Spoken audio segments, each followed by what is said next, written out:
It's Sunday afternoon and I feel really angry and moody. I am going to play some ukulele in a minute, but I just need to get it out. So I've written a list of things I need to talk about, okay? I know. First of all, let's just start with the number one topic, which is obviously the death of Jason Aday, which was tragic, and he leaves behind a wife and 2 children, I think, and a brother and, you know, family and friends, and that's terrible. And, you know, grieving is awful. And I put out a video last night or the night before, and I called him an idiot, and people went crazy about it. But I called him an idiot because I was mad. I was mad at the loss of life, that it was just not necessary. He just had to be honest. Because if he'd have, like, just come out and said, look, guys, the whole man's up, you know, I have told some porkies, people would have been like, well, all right then, what else is there to say? And yeah, he probably would have lost his job. And maybe he would have had to go underground for a bit and maybe actually write something. But, you know, whatever. I watched a lecture with him and it was rubbish, but I'm not going to list all the things. The thing that I was most angry about that he did was the fact that he said he was non-verbal and that he had all these issues. Now, I don't know what issues he had, but the non-verbal thing is false. And I know someone that's got a non-verbal child, and raising a child with any kind of challenges like that must just be so, you must just look for a hope somewhere. Now, I've just watched the Channel 4 interview that he did with Christian Guru Murphy, and I could only watch it for 10 minutes. It made me so angry because he sat there as if he was an expert. I mean, he sounds like he knows what he's talking about, but obviously he doesn't, because that's not true.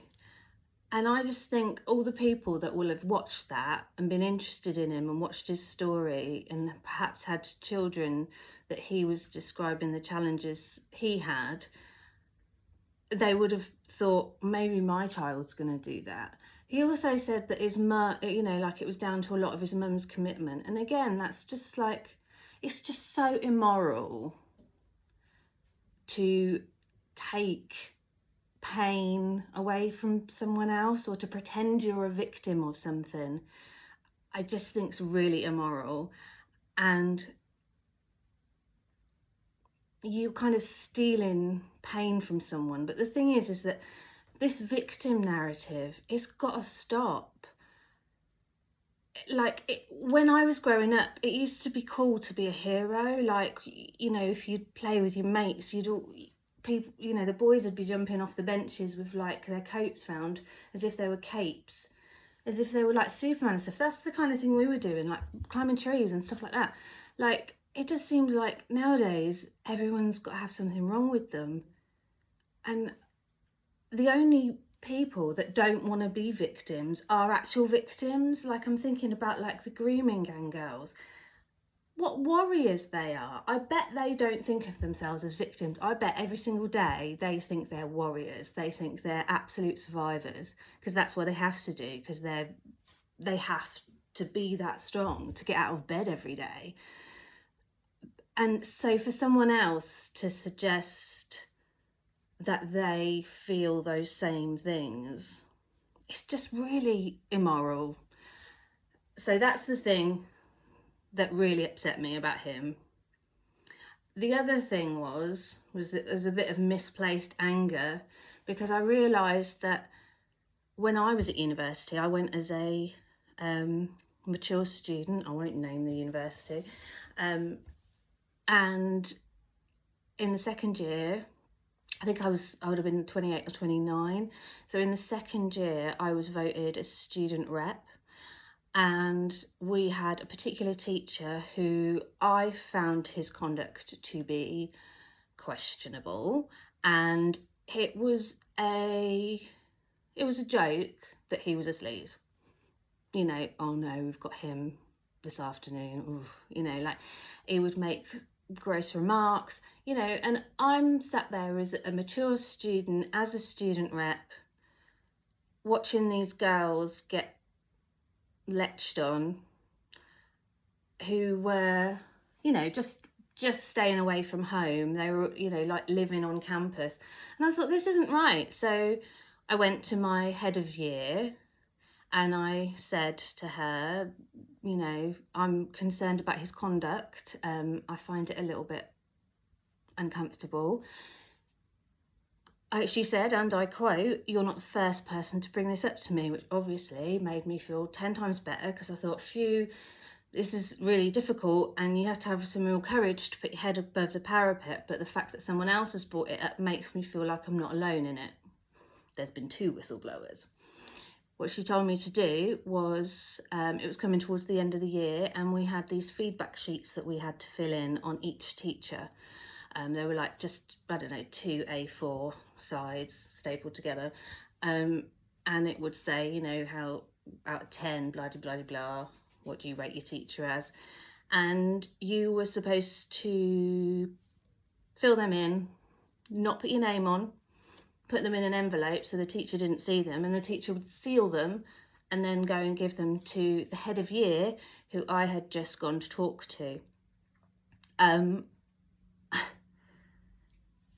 Later on that evening, about 7:30 at night, I got a phone call from someone I didn't know, and it was my head of year. And she told me that the teacher had opened the envelope, read all the comments, seen my sheet, gone through everybody's workbooks to check handwriting against the sheet, so he knew what student it was.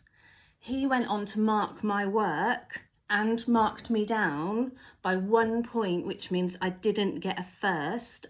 By this point, I couldn't even bring it up with him. Anyway, so so he had gone through them, he'd taken a copy of it, and then he had also told my best friend at university, and who was also someone that I was setting up a business with.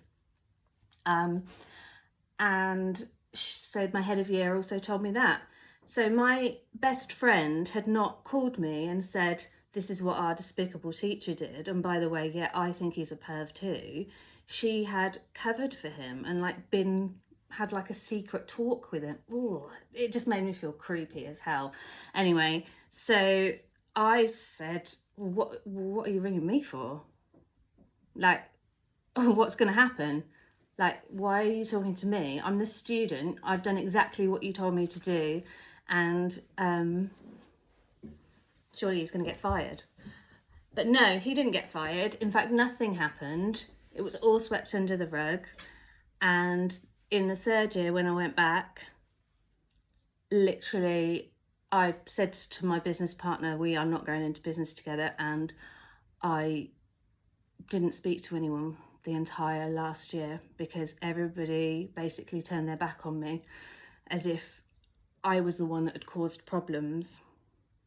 So I always felt the reason I could like go in and hold my head high was that I thought I would much rather be me and be on the right side of morals and be the person that would report that, because if he ever does anything, or if he ever did anything, I don't know whether he's still teaching there, I would not have any guilt on me, because I did actually try and make a difference. I think that's kind of really bad. So he continued working there. I didn't have any friends. I graduated on my own. I remember I threw my hat on my own, and I thought, I feel proud. Even though it crippled me at night, I'd go home and cry, because it would have taken that much for me to go.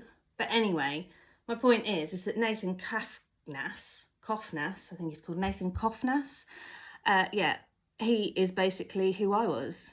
Shut down.